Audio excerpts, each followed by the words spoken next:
What the heck is happening in the Houston real estate market? Tune in to find out. Hey there, my name is Katie Day. My team helps people move into and around the greater Houston area. Today, I'm going to dig into what's going on in the Houston real estate market, talk a little data, and then let you know what it means for you if you're looking to buy or sell sometime in the future. All right. So the Houston Association of Realtors just came out with their monthly press release, and that's where they break down the numbers for the market for the previous month, so for July.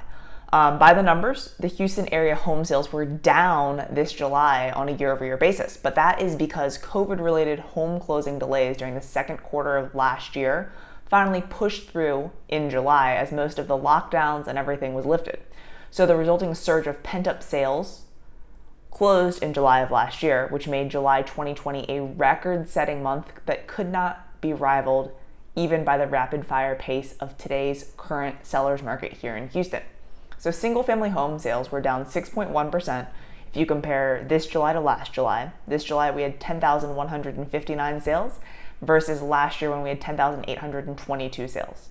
But when you compare this year to July of 2019, we had an average sales month in July 2019 of 8,921 sales.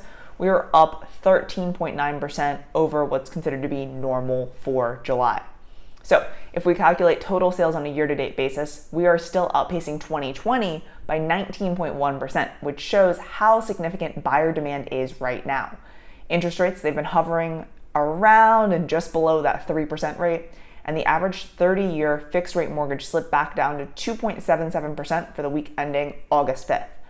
Most experts predict that interest rates will tick up this year and again into 2022, but part of what's been keeping interest rates so low is the Federal Reserve's commitment to purchasing bonds and mortgage-backed securities. The Fed hasn't indicated that they're going to change the $120 billion in monthly purchases of U.S. Treasury bonds and mortgage-backed securities, at least until substantial further progress is made in the labor market. So when interest rates are at or below 3%, this provides buyers with more purchasing power as money is cheap for them. And as a result, buyer demand is really high. And this is what we've been seeing throughout all of last year in 2020 and into this year as well. As far as year-over-year sales velocity, once again, homes priced at that $750K and above led the way in sales volume with a 36.7% year-over-year increase. That was followed by the $500,000 to $750,000 segment, which rose 18.9%. And then additionally, in the more first-time home buyer segment here in Houston, that $250,000 to $500K, we saw a 12% increase on a year-over-year basis. When we take a look at pricing, the single-family average price increased 15.3% to $389,197. And the median price climbed 13.9% to $309,000, just over $309,000. That marks the second highest pricing of all time behind last month's record-setting figures.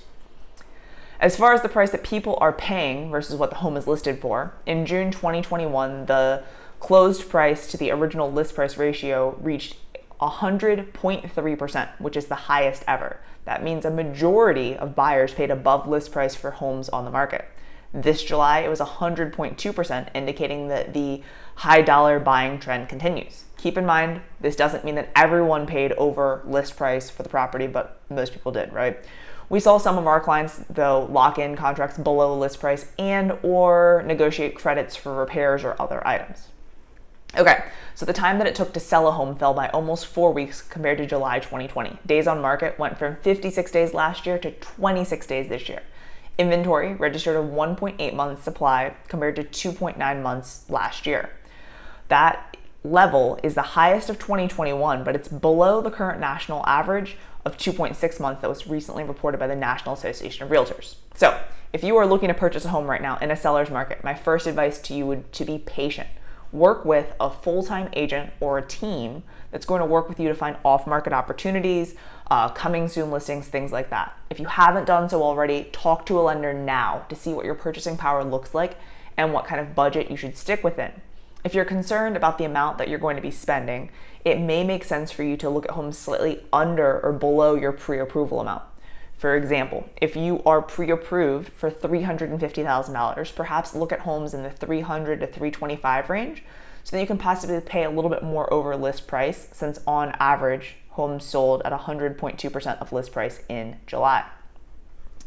On the other hand, if you're thinking about possibly selling, now could be a great opportunity to capitalize on a seller's market and maximize your proceeds. While you hear about this hot market and get really excited about what this could mean, now more than ever, it's important to list your home with an experienced professional. It's important to ensure that your agent is vetting the buyers and their lenders, they know what to ask, and they stay in the loop throughout the entire transaction with all of the parties. So I know that's a ton of information and super macro level for Houston as a whole. If you've got questions on what's happening in your specific area or neighborhood and anything like that, please feel free to reach out. I'd be happy to chat with you if you're thinking about buying or selling, or really if you just want to know what's going on in your area. We're always happy to keep you up to date. Thanks so much, and I'll talk to you soon.